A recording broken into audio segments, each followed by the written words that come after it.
Welcome to ഐ+ daily current affairs. ഇന്ന് 2026 April 4. ഇന്നത്തെ പ്രധാന ആനുകാലിക സംഭവങ്ങൾ നോക്കാം. ചന്ദ്രനെ ചുറ്റാൻ ആർട്ടമിസ് ദൗത്യം. ഫ്ലോറിഡയിലെ കെന്നഡി സ്പേസ് സെന്ററിലെ ലോഞ്ച് പാഡ് 39Bയിൽ നിന്ന് നാസയുടെ SLS റോക്കറ്റ് ഉപയോഗിച്ചാണ് ആർട്ടമിസ് 2 വിക്ഷേപിച്ചത്. നാസയുടെ ആർട്ടമിസ് പ്രോഗ്രാമിന് കീഴിലുള്ള ആദ്യത്തെ ക്രൂ വിമാനമാണിത്. 10 ദിവസത്തെ ചരിത്രപ്രസിദ്ധമായ ഈ ദൗത്യം നാസയുടെ ഓറിയോൺ ബഹിരാകാശ പേടകം ഉപയോഗിക്കുന്നു.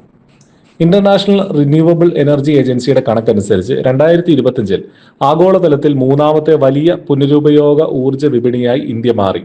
ഒരു വർഷത്തിനുള്ളിൽ ഏകദേശം 45 ജിഗാവാട്ട് ആണ് കൂട്ടിച്ചേർത്തത്. മൊത്തം സ്ഥാപിത പുനരുപയോഗ ഊർജ്ജശേഷി 250.5 ജിഗാവാട്ടായി. UGCയുടെ ശുപാർശ പ്രകാരം വിദ്യാഭ്യാസ മന്ത്രാലയം NCERTക്ക് ഡീംഡ് ടു ബി യൂണിവേഴ്സിറ്റി പദവി നൽകി.